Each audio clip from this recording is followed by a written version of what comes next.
चर्चा में जिस विषय पे हम चर्चा करने वाले हैं, भजगोविंदम स्तोत्र से यह विषय है, तुम हो कौन कहाँ से आए और तुम्हारा कौन है। इस संसार में कौन पराया है कौन अपना है। आदि गुरु शंकराचार्य भजगोविंदम स्तोत्र के माध्यम से सोए हुए मनुष्य को जगाना चाहते हैं, उसे एक दिशा प्रदान करना चाहते हैं और बहुत सारे तथ्यों को उसी लक्ष्य से समझाए जा रहे हैं, उसी लक्ष्य से बताए जा रहे हैं, उसका वर्णन किए जा रहे हैं। तो हम भी आज इन विषयों पर चिंतन करेंगे। मनुष्य क्या चुनता है, वास्तव में उसके पास चुनने के लिए है ही क्या।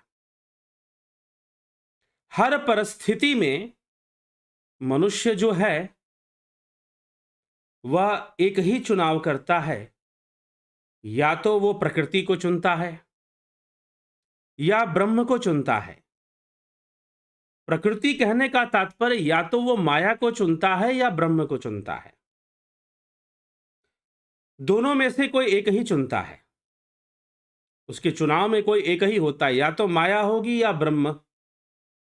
अब माया के कई रूप हैं, माया के अनेकों रूप हैं, जो कुछ देखने में सकारात्मक भी लग सकते हैं वो भी माया के ही रूप। तो एक छोटी सी घटना इस विषय में याद आ रही कि एक बार क्या हुआ कि ठाकुर रामकृष्ण परमहंस की मुलाकात ईश्वरचंद विद्यासागर से हुई। तो ईश्वरचंद विद्यासागर उस समय बहुत ज्यादा दान पुण्य के कार्यों में व्यस्त थे और उनको बस एक ही बात लगता था कि जीवन में हमें दान करना चाहिए, गरीबों की सेवा करनी चाहिए। और संस्कृत भाषा के प्रचार में वो काफी लगे हुए थे, साथ ही साथ शिक्षा के प्रचार में काफी लगे हुए थे। बंगाल में तब उस समय बहुत सारे शिक्षाविद हुए और वो भी उनमें से एक थे। तो शिक्षा के प्रचार में भी काफी लगे हुए थे कि लोगों को शिक्षित होना चाहिए, तभी जाकर हम अपना विकास कर पाएंगे, भारत राष्ट्र अपना विकास कर पाएगा, क्योंकि अंग्रेजी सरकार तो शोषण कर रही थी।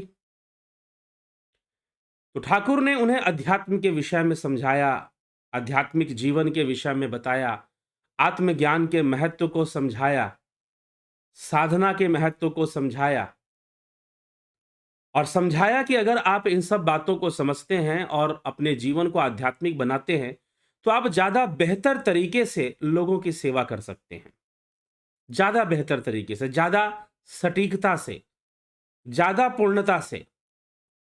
लेकिन उस समय विद्यासागर को वो बात समझ में नहीं आई और वो एक ही राग अलापते रहे कि दया करो, लोगों पर दया करो, लोगों पर दया करो, लोगों पर करुणा करो और जो है भूखों को भोजन दो, जो अशिक्षित है उनको शिक्षा दो, जिनके पास कपड़े नहीं है उनको कपड़े दो। ठीक है, दिया जा सकता है, देना चाहिए, लेकिन फिर भी यह मत सोच लेना कि तुमने किसी को भोजन करा दिया तो तुम्हारे भोजन से उसका पेट भर गया। लेकिन ईश्वरचंद विद्यासागर उस समय ऐसे ही मिजाज में थे।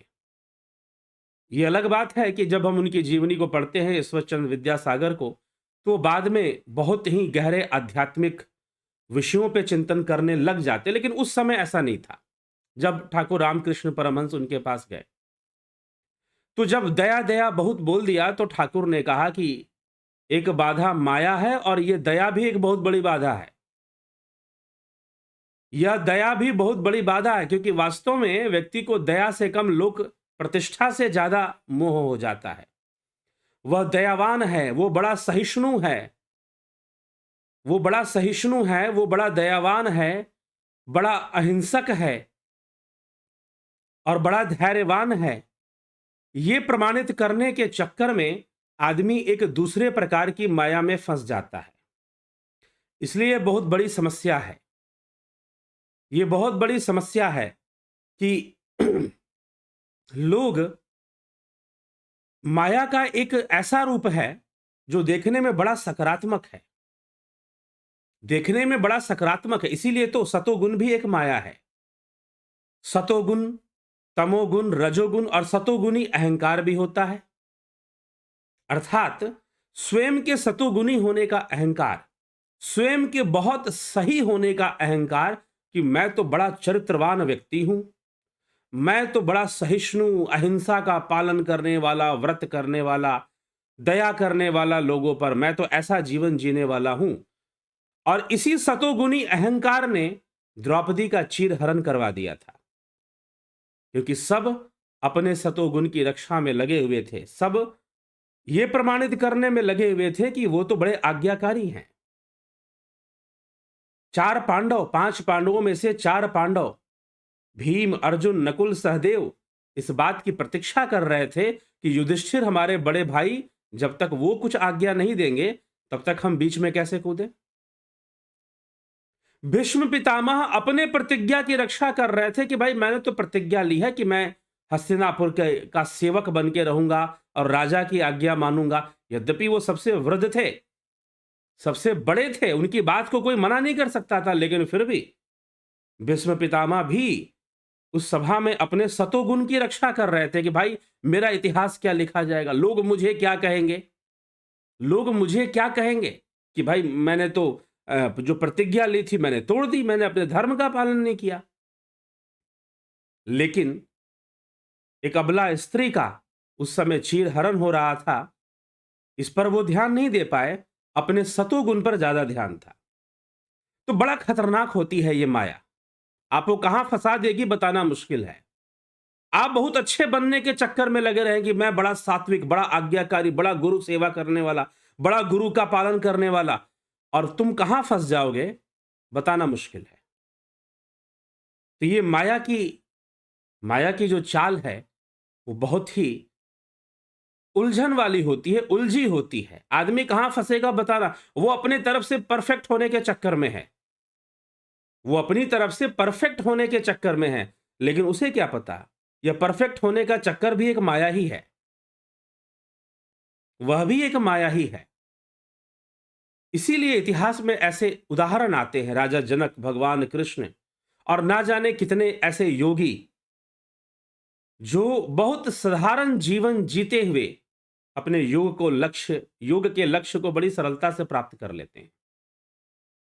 आदि गुरु शंकराचार्य इसलिए लिखते हैं कि वह योगी कहीं भिखारी की तरह भी दिख सकता है, वह ब्रह्मज्ञानी कहीं तुम्हें मूर्ख की तरह भी नजर आ सकता है, कहीं पर भ्रांत नजर आ सकता है, कहीं पर विद्वान नजर आ सकता है, कहीं पर राजाओं की तरह ठाट बाट, कहीं साधु सन्यासी की तरह दिखाई दे सकता है। तुम बाहर से कुछ पकड़ने की कोशिश मत करो, बस बाहर से कुछ पकड़ने की कोशिश मत करो तो बेहतर है। लेकिन यह प्रकृति, जीव भटकता है, माया के वशीभूत बहुत कुछ कर्म करता है, प्रकृति उससे करवाती है। परंतु अगर व्यक्ति इस जीवन के रहते ब्रह्म को जान ले और ब्रह्म ज्ञान की ओर आगे बढ़ जाए, अग्रसर हो जाए, तो निश्चय ही वह जीवन के सभी रहस्यों को समझ लेगा और जीवन बंधन से मुक्त हो जाएगा हमेशा के लिए। मुक्ति की ओर ना ध्यान देकर कई बार बंधन की ओर ही ध्यान अधिक बढ़ जाता है।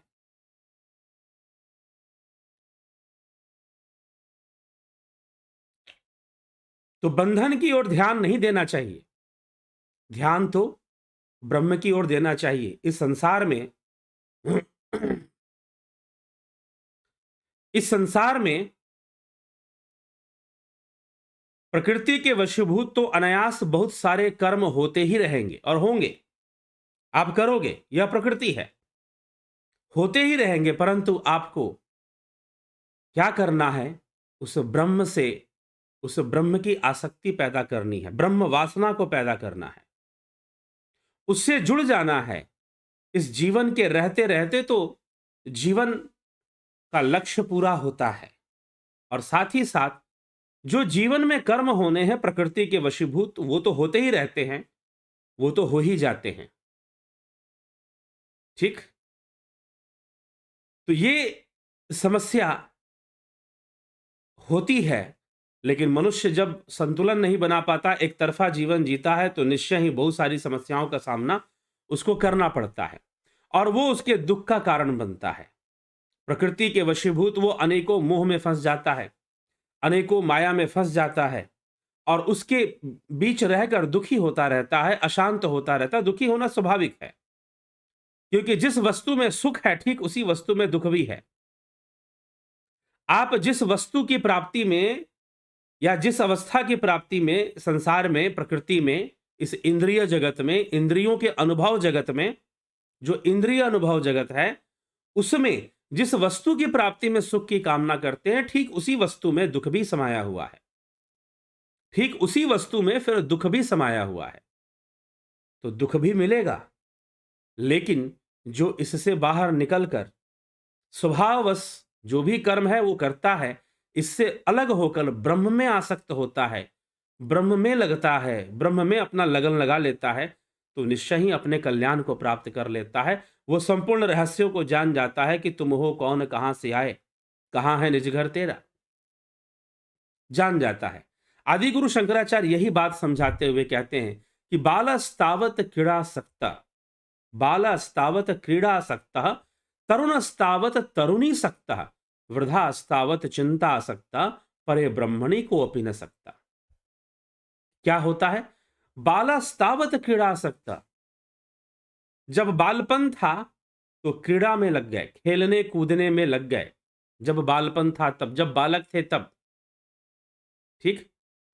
बालक अवस्था में कहां लग गए? खेलने कूदने में। ना समझ था, ना समझ था लड़कपन में, खेल में खोया रहा तू, तरुण होकर कामिनी की गोद में सोया रहा तू, वृद्धपन में मोह माया ने तुझे अब तक न छोड़ा, कि भूल जग को भला ब्रह्म से नेह नाता क्यों न जोड़ा। तो आदि गुरु शंकराचार्य यहां पर यही कहते हैं कि बालास्तावत क्रीड़ा सकता, तरुणस्तावत तरुणी सकता, वृद्धास्तावत चिंता सकता, परे ब्रह्मणि को उपने सकता। क्या होता है कि बाल्यावस्था में तो ये प्रकृति है, बालपन में बालक जो है, बच्चे जो है, क्रीड़ा में लगे रहते, खेल कूद में लगे रहते, यह उनकी प्रकृति है, यह उनकी प्रकृति है कि वह खेल कूद में लगे रहते हैं, बालपन में लगे रहते हैं। ठीक है।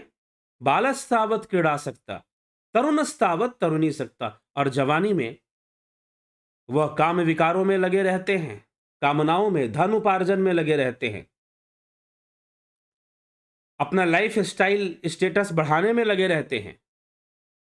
तो तरुणस्तावत तरुणी सकता, वृद्धावस्थावत चिंता सकता, वृद्धावस्था में चिंता में मगन हो जाता है कि हाय अब क्या होगा, कितना धन कमाया नहीं कमाया, कितना बचाया नहीं बचाया, कितने पीछे की पीढ़ियां कितनी खाएंगी नहीं खाएंगी, और अब आगे क्या होगा। शरीर शिथिल पड़ रहा है, इंद्रियां शिथिल पड़ रही है, इंद्रियां शिथिल पड़ रही है, ऐसी स्थिति बनते जा रही है। ऐसी स्थिति वृद्धावस्था में बन जाती है। जो मुख है वो दंत विहीन हो जाते हैं, दंत पंक्ति विहीन मुख है, शक्ति खोए पग विचारे, वृद्ध होकर ले लुकटिया, 4 गज तू चल न पाए, फिर भी मन है अभी तक भी मोह माया में लगाए। दंत पंक्ति विहीन मुख है, ये जो दांतों की पंक्ति है इससे विहीन हो जाते हैं मुख। दंत पंक्ति विहीन मुख है, शक्ति खोए पग विचारे, जो पग है तुम्हारे पैर है वो शक्ति खो देते हैं। वृद्ध होकर ले लुकटिया, 4 गज तू चल ना पाए, फिर भी मन है अभी तक भी मोह माया में लगाए, फिर भी मन को उसी में लगा के रखा है। यही आदि गुरु शंकराचार्य उस वृद्ध ब्राह्मण को भी समझा रहे हैं। बचपन तो खेलने कूदने में बिता दिया, ना समझ था लड़कपन में, खेल में खोया रहा तो, बालास्तावत क्रीड़ा सकता, तरुणस्तावत तरुणी रखता, परे ब्रह्मणी को अपने लगना, कि भाई ब्रह्म में तो लगन लगाया नहीं, ब्रह्म की तरफ तो कुछ एक भी कदम नहीं बढ़ाया, और संसार में ही बहुत कुछ करने में लगा रहा। ठीक है, तुम संसार में करोगे, प्रकृति के वशीभूत तो तुम्हें बालपन में तुम भी खेलोगे कूदोगे। क्या जो ब्रह्म ज्ञानी होगा, चाहे भविष्य में हो जाए चाहे बचपन से ही हो, तो क्या वो बाल्यावस्था में खेलेगा कूदेगा? नहीं, वो भी खेलेगा कूदेगा भाई। बालावस्थावत ये प्रकृति के वशीभूत हो रहा है। बालक की प्रकृति है कि वो खेलेगा कूदेगा। बालक की यह प्रकृति है कि वो क्रीड़ा करेगा। तरुणस्तावत तरुणी रखता, जवान व्यक्ति की युवावस्था में यह प्रकृति है कि वह विपरीत लिंग के प्रति आकर्षित होगा, वो काम विकारों में पड़ेगा, इससे वो बच नहीं पाएगा, प्रकृति उसे ले जाएगी। और वृद्धा अस्थावत चिंता मग्न, वृद्धावस्था में फिर चिंता में भी मगन हो जाएगा। परंतु यह सब तो प्रकृति के वशीभूत हो ही रहा है, तुमने अपना मन ब्रह्म में क्यों नहीं लगाया? ब्रह्म में क्यों नहीं लगाया? ब्रह्म के लिए कब समय निकालोगे? ब्रह्म के लिए कब समय निकालोगे? और यही आदि गुरु शंकराचार्य कहते, परे ब्रह्मणि कोअपि न सकता, कि ब्रह्म के लिए कोई आसक्त नहीं होता, ब्रह्म में कोई ध्यान नहीं लगाता, ब्रह्म को जानने के लिए कोई निधिध्यासन नहीं करता, ना ध्यान योग कर रहा है, तो उसे करना चाहिए।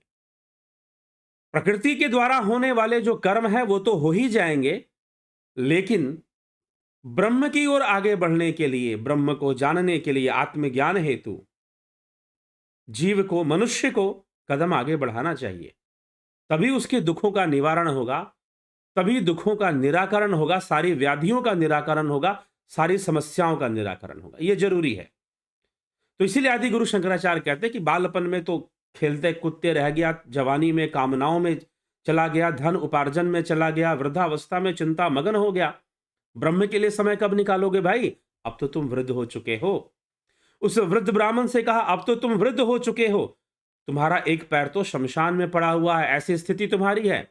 अब देर मत करो, अब ब्रह्म में अपना मन लगाओ, अब ब्रह्म में अपना मन लगाओ और गोविंद का भजन करो। भज गोविंदम गोविंदम भज मूढ़मते, संप्राप्ते सन्निहित काले, नहीं नहीं रक्षति डूकर्ण करने।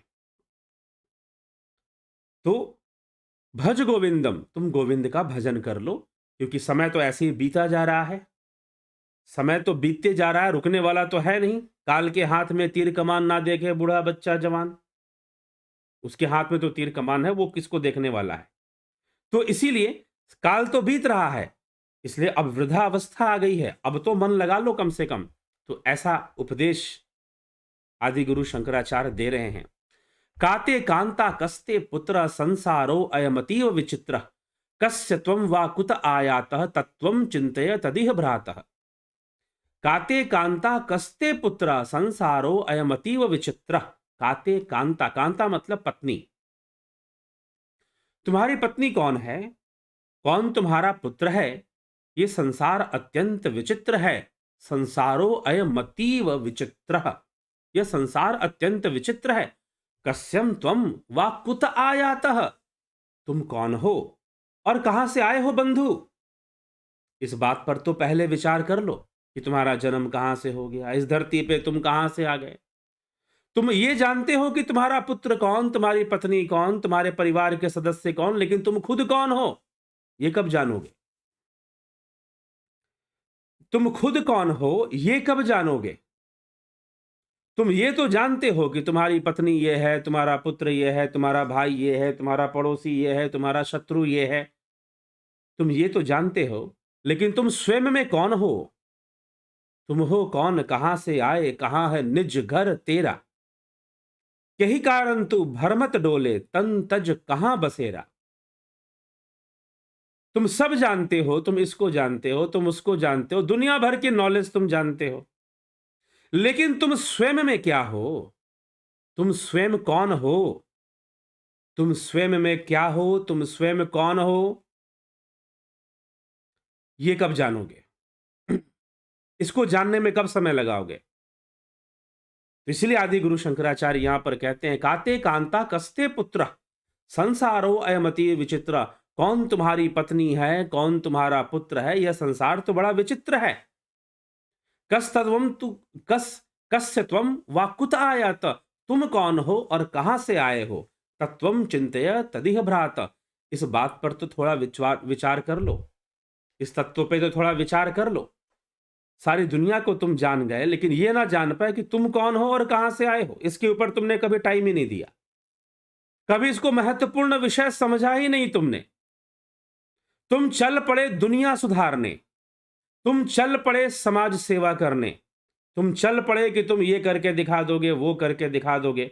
पता नहीं कितनी महत्वाकांक्षाएं और कितनी चीजें मनुष्य में होता। आप देखते हैं, न्यूज चैनल सुनते हैं, एक से बढ़कर एक लोग, और पता नहीं बहुत सारे कार्य उनके, बहुत सारे कर्म। कितनों का ऐसा कर्म होता है जिसमें इस प्रश्न का उत्तर ढूंढा जा रहा हो कि तुम कौन हो और कहां से आए हो। तुम्हारी पत्नी कौन है, तुम्हारा पुत्र कौन है, तुम्हारे परिवार के सदस्य कौन है, तुम्हारा शत्रु कौन है, तुम्हारा भाई कौन है, सब तो तुम जान रहे हो, लेकिन तुम स्वयं को नहीं जान रहे हो। इस ओर आदि गुरु शंकराचार्य इस पद से आकर्षित करना चाहते हैं ध्यान, श्रोता का ध्यान, उस वृद्ध व्यक्ति का ध्यान। तुम कहते हो कि तुम धन का उपार्जन करोगे, संस्कृत व्याकरण का अध्ययन कर कर तुम पढ़ाओगे विद्यालय में और उन छात्रों से दक्षिणा के रूप में धन कमाओगे। लेकिन अच्छी बात है, करो यह काम, परंतु तुम स्वयं को जान गए क्या? तुम्हें अपनी पत्नी और पुत्र की चिंता है, ठीक है, परंतु आत्मा को कब जानोगे, स्वयं को कब जानोगे? तुम हो कौन, कहां से आए, किस लिए मिला था ये शरीर? यह शरीर तुम्हें किस लिए मिला था? राजनीति करने के लिए मिला था? किस लिए मिला था?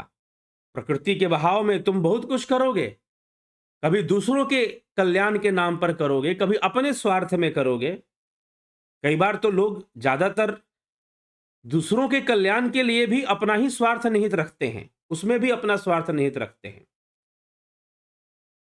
तो इसलिए तुम अपना कल्याण करो पहले, तुम अपना कल्याण। यही ठाकुर रामकृष्ण परमहंस ने ईश्वरचंद्र विद्यासागर से कहा कि जब तक तुम अध्यात्म को नहीं जानते, तुम जीवन के रहस्य को नहीं जान पाओगे, और जब तक तुम जीवन के रहस्य को नहीं जानोगे, जीवों की सेवा क्या खाक करोगे। उस समय उनको नहीं समझ में आया, लेकिन बाद में समझ में आया। ऐसी घटना आती है रामकृष्ण वचनामृत में। तो इसलिए समझो, संसार में बहुत कुछ व्यक्ति करता है, लेकिन कहां माया में फंस जाएगा बताना मुश्किल है।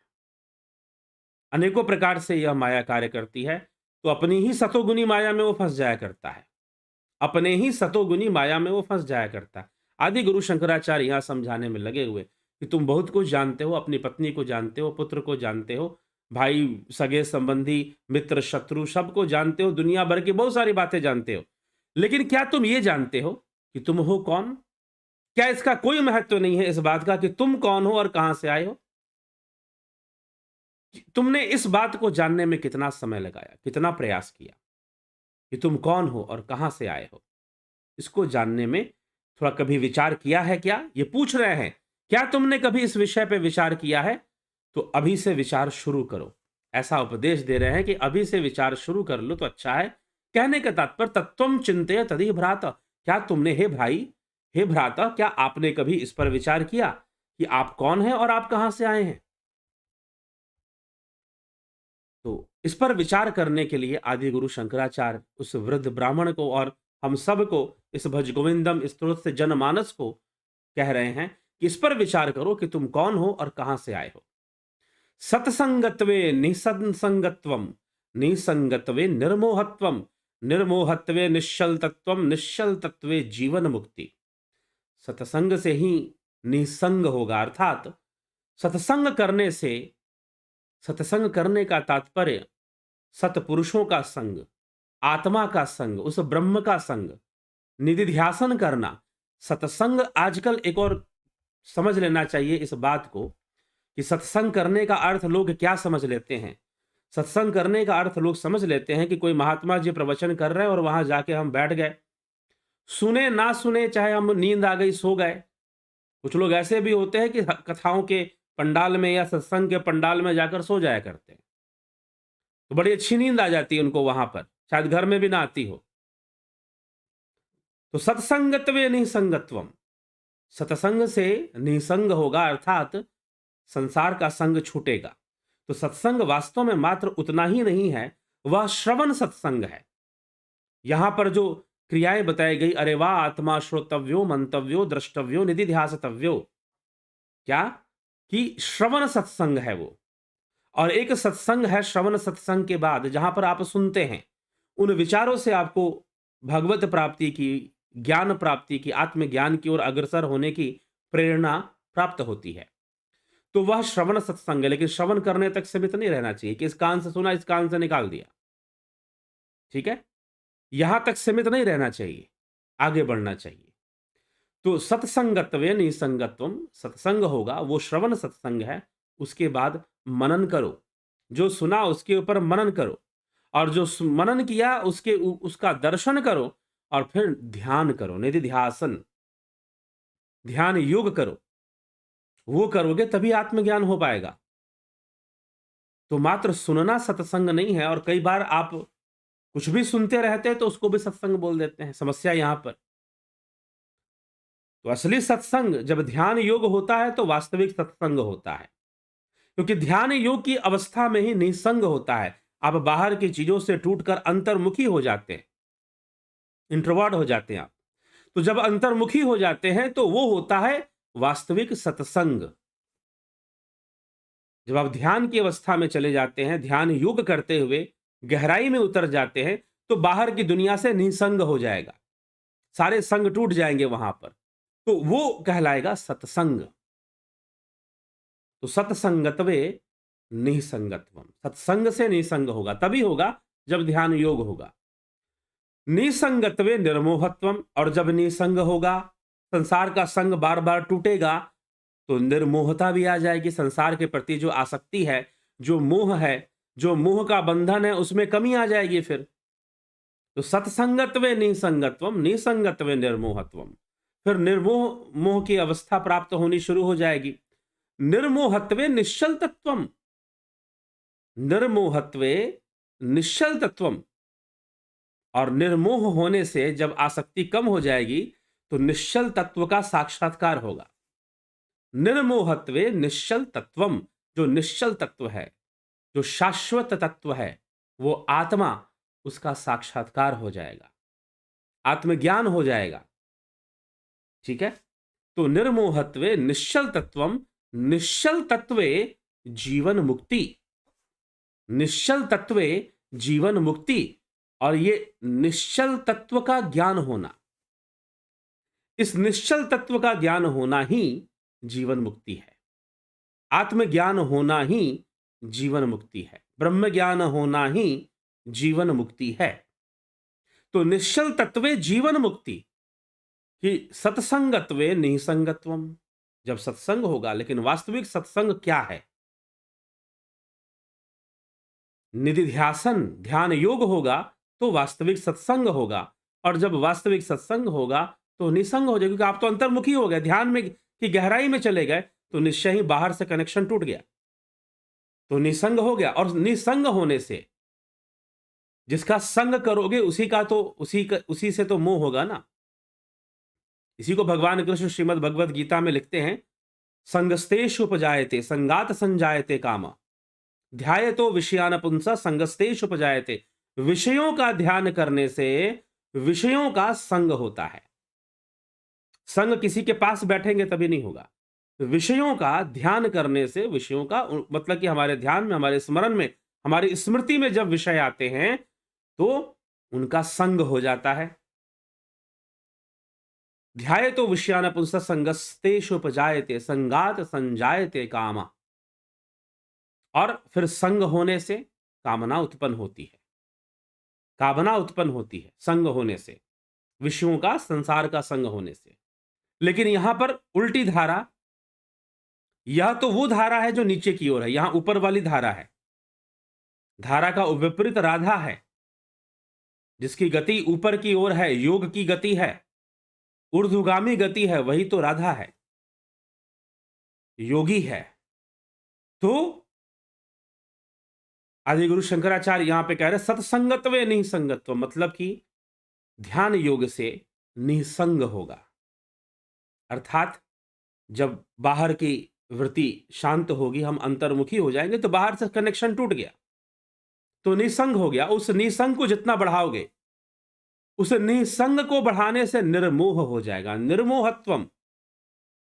और निर्मोहत्वम से विवेक जागृत होता है, निर्मोह जैसी अवस्था आ जाएगी। फिर निर्मोहत्वम निश्चल तत्वम, और फिर निश्चल तत्व का साक्षात्कार, मतलब आत्म साक्षात्कार हो जाएगा, ब्रह्म साक्षात्कार हो जाएगा, निश्चल तत्वम हो जाएगा। और निश्चल तत्व से, निश्चल तत्वे जीवन मुक्ति, और उस निश्चल तत्व को प्राप्त कर लेने से, उसका ज्ञान हो जाने से जीवन मुक्ति सिद्ध हो जाएगी, जीवन मुक्ति हो जाएगी। फिर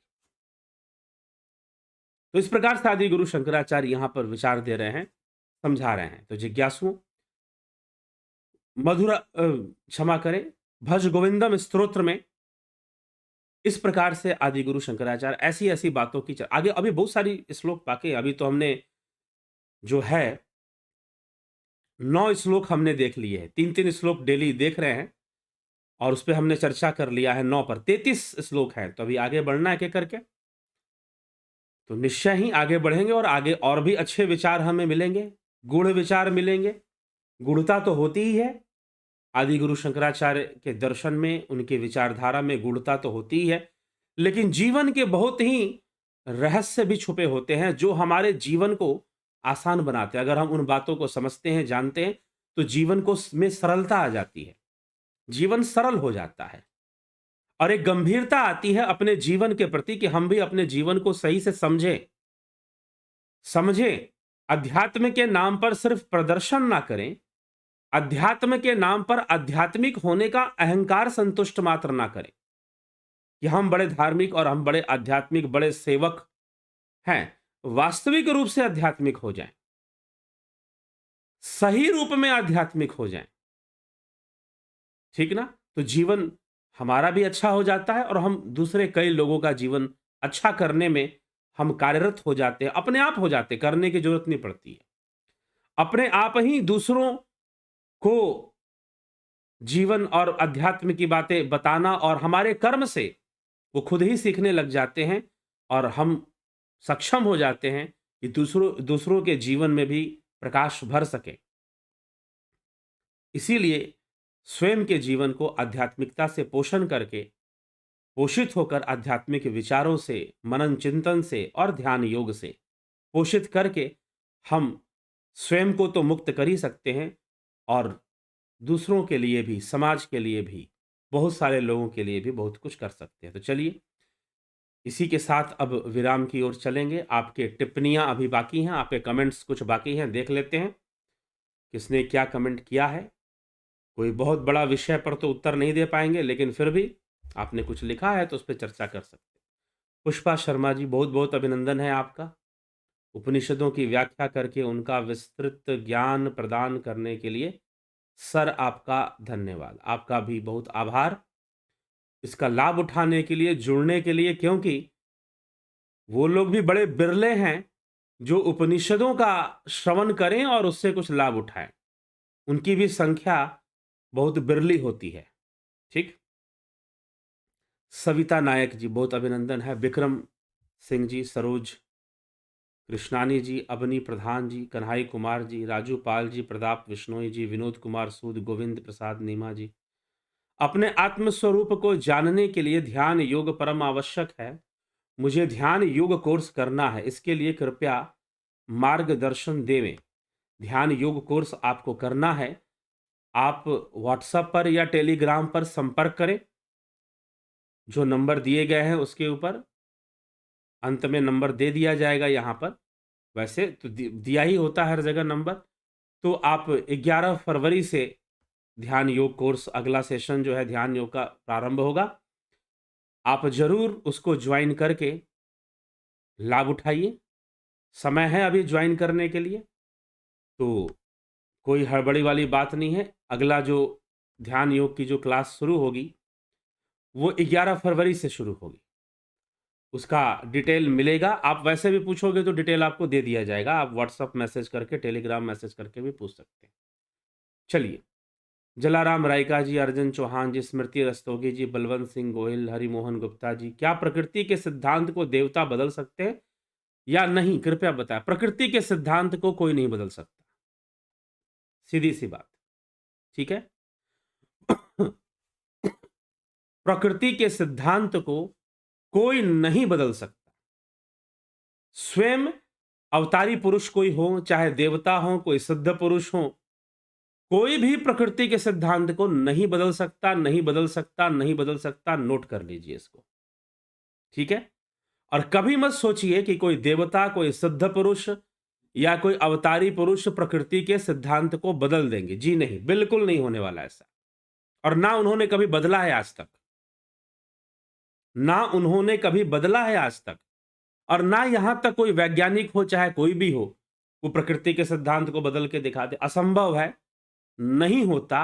और ना, क्योंकि वो प्रकृति के सिद्धांत जो हैं वह स्वयं ही माया के अंग हैं और स्वयं ही ब्रह्म रूप है। ये तो इंद्रिय जगत में हम रहते हैं, तो हम इंद्रियों के वशीभूत प्रकृति के सिद्धांत निश्चित करते हैं। हम इंद्रियों के वशीभूत प्रकृति के सिद्धांत निश्चित करते हैं। लेकिन जो सिद्ध योगी हैं, वह प्रकृति के सिद्धांतों का प्रयोग कर कर ही प्रकृति पर नियंत्रण स्थापित करते हैं। ठीक है।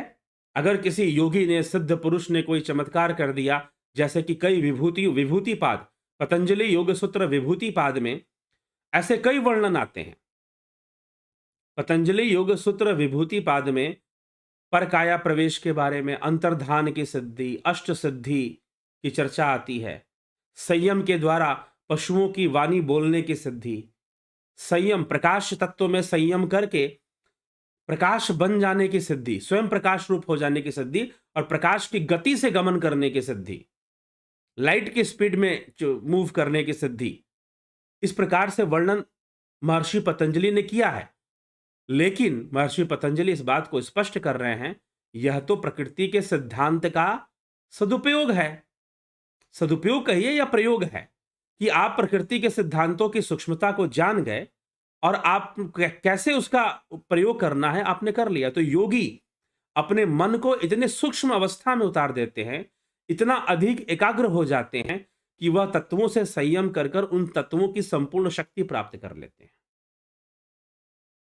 फिर उससे वो कुछ करते हैं, तो क्या वो प्रकृति के सिद्धांत का खंडन हो गया, या तोड़ दिया गया, या बदल दिया गया? बिल्कुल नहीं बदला गया, बल्कि प्रकृति के सिद्धांतों को समझते हुए उसका प्रयोग किया गया।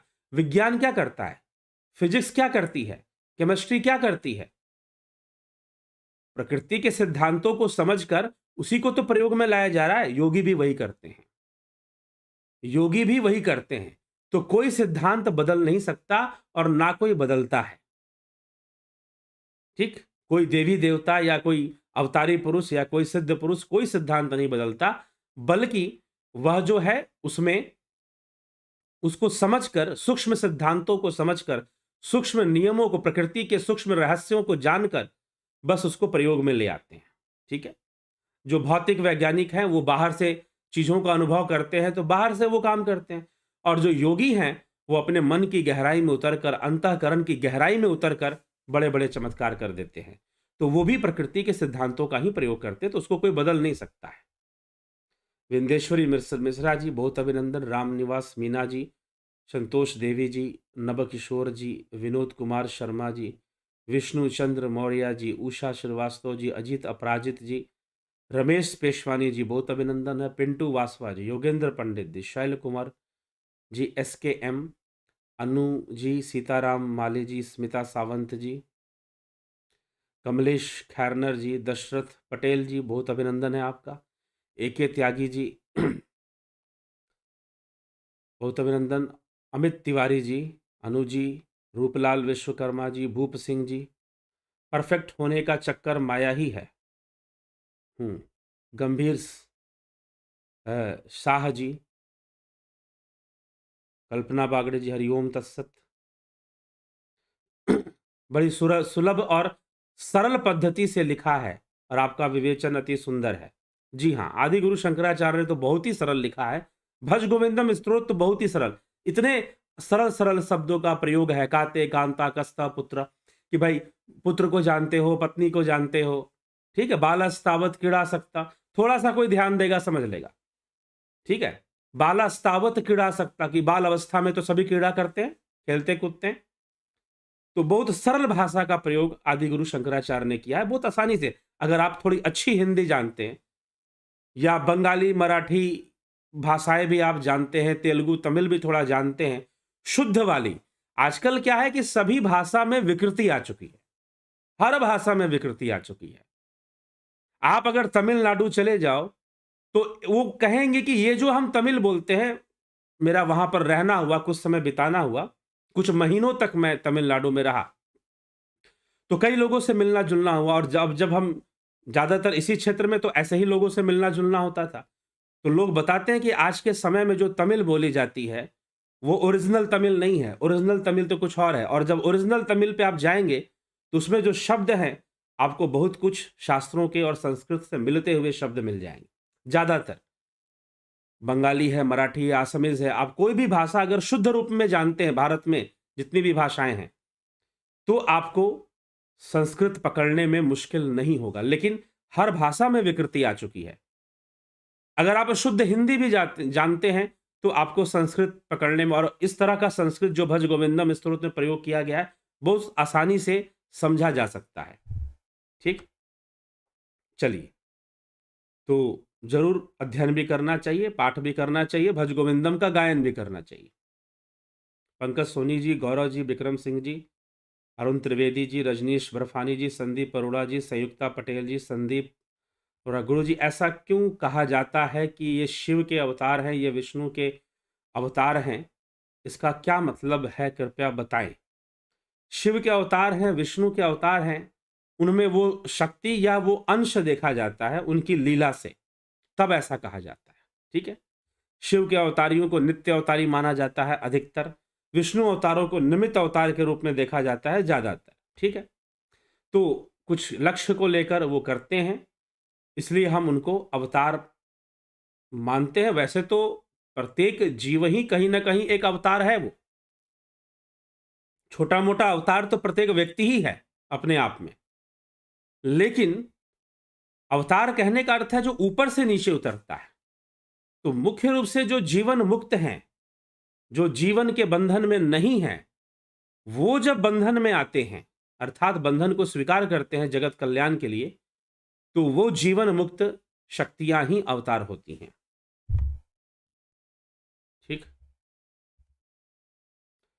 गणेश पवार जी बहुत अभिनंदन, नीति सिन्हा जी, अनु जी, मिथिलेश सिंह जी, स्वामी जनार्दनानंद जी, जय रामकृष्ण, जय रामकृष्ण जी।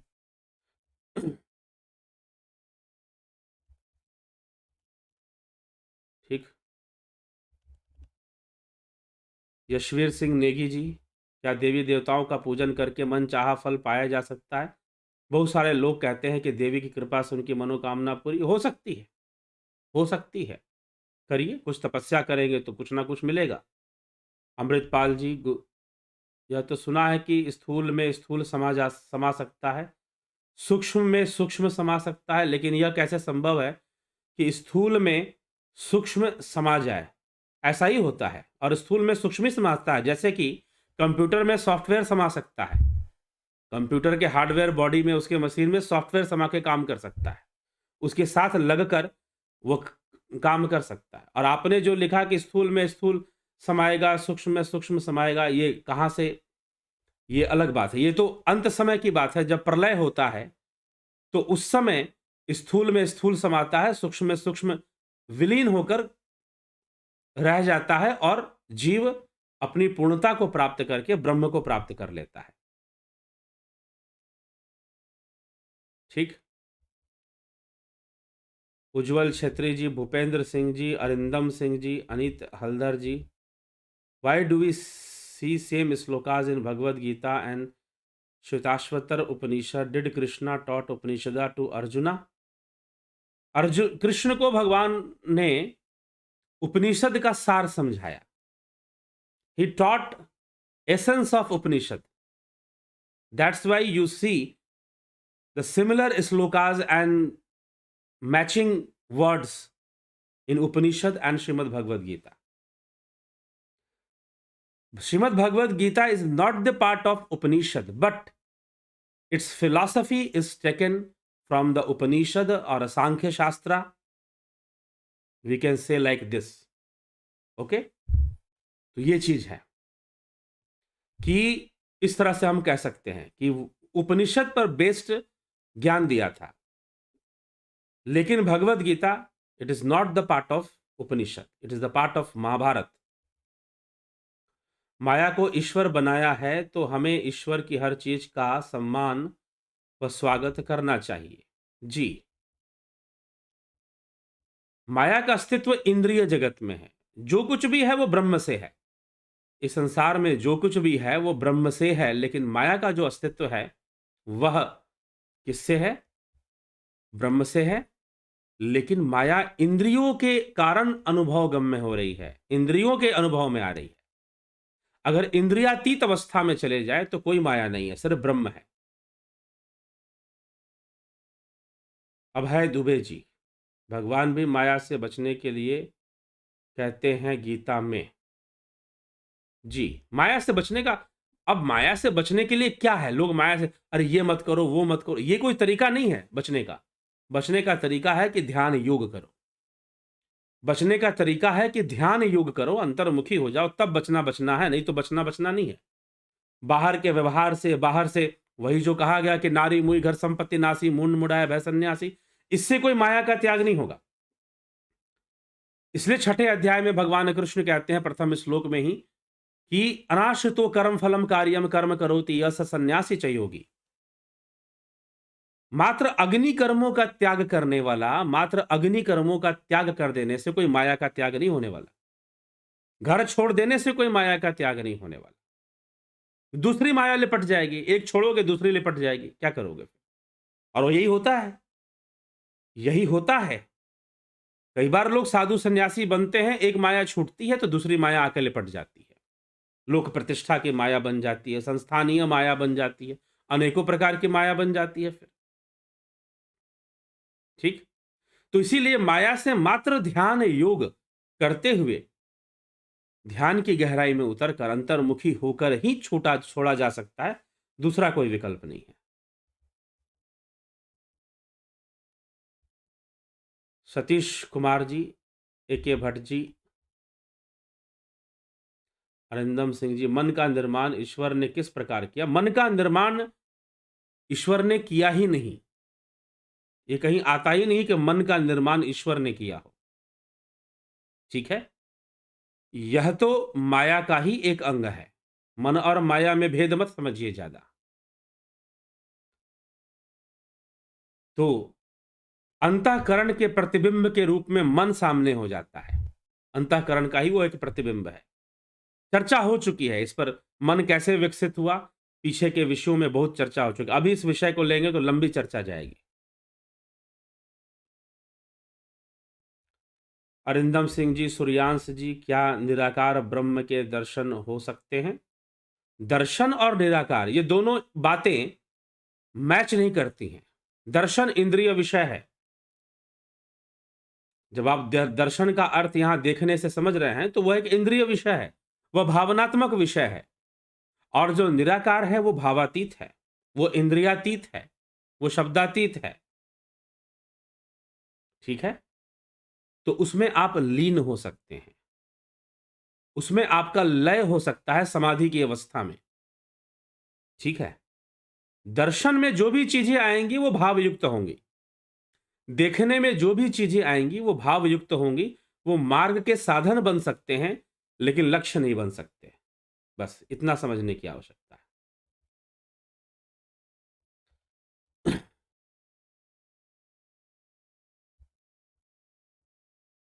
ठीक, अरिंदम सिंह जी, बता दिया गया मन के बारे में।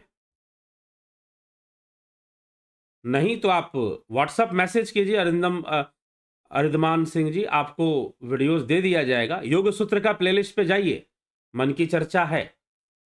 मन कैसे अस्तित्व में आया, कई बार जो लोग पुराने यहां पर सुनते हैं, कई बार इस पर वीडियो में चर्चा हो चुकी है। फिर से आपको बता रहे हैं, भविष्य में हो सकता है कि फिर से यह विषय पे आया जाए, इस पे चर्चा की जाए। हमारे अंतःकरण का प्रतिबिंब ही मन है। मन, बुद्धि, चित्त, अहंकार, बुद्धि, चित्त, अहंकार, जो इंद्रिय अनुभूतियों को पैदा करते हैं वही मन का रूप धारण कर लेता है, ऐसे मन विकसित होता है। तो मन एक डिराइव्ड चीज है, एक चीज से एक चीज बन गई, कोई ऐसी चीज है। विकासवाद का सिद्धांत पतंजलि योग सूत्र में आता है, ठीक है। तो ईश्वर ने मन का निर्माण किया, यह बात गलत हो जाएगी। हाँ, वैसे तो आप मान ले कि संपूर्ण जगत का नियंता वो है, तो ये एक अलग विषय है।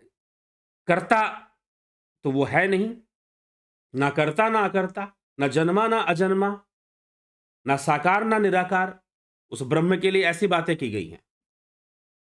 तो इसीलिए अकर्ता होकर भी सब कुछ करने वाला है। अकर्ता है वो, कर्ता नहीं है, ध्यान रखिएगा। तो भला निर्माण क्यों करने लगा वो मन का? तो मन विकसित होता है। कैसे विकसित होता है? इंद्रियों से, बुद्धि से। इंद्रियां, बुद्धि, अहंकार और चित्त, ये मिलकर मन को विकसित कर देते हैं।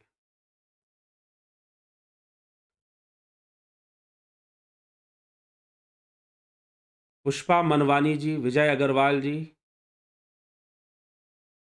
संदीप पांडे जी, जेपी गुज्जर जी, अफंता प्रोडक्शन जी, वैम्पायर गेमिंग, तरुण शाह, समाज नॉब, रचना जी, नेतिफ नेपाल जी, अभय दुबे जी। और क्या कृष्ण ही परम ईश्वर है, इस पे चर्चा हो चुकी है, एक पूरी वीडियो बनी हुई है।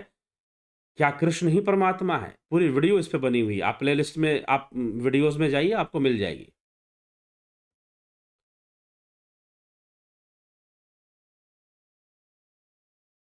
हाँ, सब इंद्रियों में मैं मन हूं, क्योंकि इंद्रिया, मन जो है इंद्रियों का राजा है, इसलिए कहा। ठीक है, यह एक विभूति है। यह एक विभूति के रूप में वहां पर भगवान कृष्ण कहते हैं, मैं इंद्रियों में मन हूं, क्योंकि मन इंद्रियों का राजा है। लेकिन मन जो है इंद्रिय अनुभूति से, चित्त से, अहंकार से, बुद्धि से प्रतिबिंबित होकर एक नई शक्ति का विकास होता है, जिसको मन कहते हैं। ठीक है, यह एक विकसित है, विकासवाद की प्रक्रिया के अंदर ही आता है। वह विभूति रूप में समझाने के लिए, जिस प्रकार से वृक्षों में पीपल श्रेष्ठ है, धनुर्धारियों में राम श्रेष्ठ है, वैसे ही मैं, इंद्रियों में मन श्रेष्ठ है, मन ही सबसे शक्तिशाली है, इसलिए मैं मन हूं। इस प्रकार से भगवान कृष्ण ने कहा है, बात सही है आपकी। ठीक, लेकिन इसका निर्माण ईश्वर ने किया है। तो अभी तो बहुत सारी चीजें हैं ना, आप सिर्फ मन के बारे में क्यों पूछ रहे हो? आप ये क्यों नहीं पूछ रहे कि चित्त का निर्माण किसने किया, अहंकार का निर्माण किसने किया, अविद्या का निर्माण किसने किया, इंद्रियों का निर्माण किसने किया? ठीक है, मन तो बहुत पीछे में आएगा, इन सब के पीछे मन आएगा। तो पहले तो ये सारी चीजें बनी ना, पहले अविद्या उत्पन्न हुआ, अविद्या से अहंकार उत्पन्न हुआ, अहंकार से फिर बाकी चीजें उत्पन्न होती हैं। ठीक, तो ये सिद्धांत है, सांख्य सिद्धांत को समझिए। इसलिए गीता में प्रारंभ में ही सांख्य सूत्र दिए गए हैं, सांख्य को समझाने की कोशिश की गई है। कर्म का कर्ता कौन है, फल कौन भोगता है? तो फल जीव भोगता है, फल जीव भोगता है, तो कर्ता भी कर्मों का वही है। ये बात एक अलग स्तर पे है। तो क्योंकि यहां पर करने और भोगने दोनों की बात हो रही है, जब दोनों की बात हो रही है तो वो जीव के लिए हो रही है। जीव करता है और जीव ही फलों को भोगता है। व्यवहारिक रूप से जीवन को कैसे जीना चाहिए? व्यवहारिक रूप से तो फिर व्यवहारिकता के साथ ही जीना चाहिए। ठीक है, व्यवहारिकता के साथ ही जीना चाहिए और अंदर ही अंदर परमार्थ में लगे रहना चाहिए। गुप्त रूप से परमार्थ में, मतलब कि परम अर्थ के लिए, ध्यान के लिए, उस ब्रह्म के लिए लगे रहना चाहिए। जैसे यही भगवान कृष्ण अर्जुन को समझा रहे हैं कि युद्ध भी कर, मेरा स्मरण भी कर। लेकिन युद्ध तो दिखाई देगा दुनिया को, स्मरण कहां दिखाई देगा? सिमरन कहां दिखाई देगा? ध्यान कहां दिखाई देगा? तो इसीलिए व्यवहारिक रूप से तो जैसा ये संसार है उसी व्यवहारिकता में बने रहना चाहिए, अपने कर्तव्यों और अपने स्वभाव के अनुकूल कर्म करना चाहिए, परंतु साथ ही उस ब्रह्म में भी लगे रहना चाहिए, ऐसा अभ्यास करना चाहिए। तो चलिए, इसी के साथ आज के इस कार्यक्रम को यहाँ विराम देते हैं। कल फिर 9 बजे भज गोविंदम स्तोत्र के आगे के पदों को लेकर उपस्थित होंगे और चर्चा को आगे बढ़ाएंगे। बहुत बहुत आभार आप सभी का।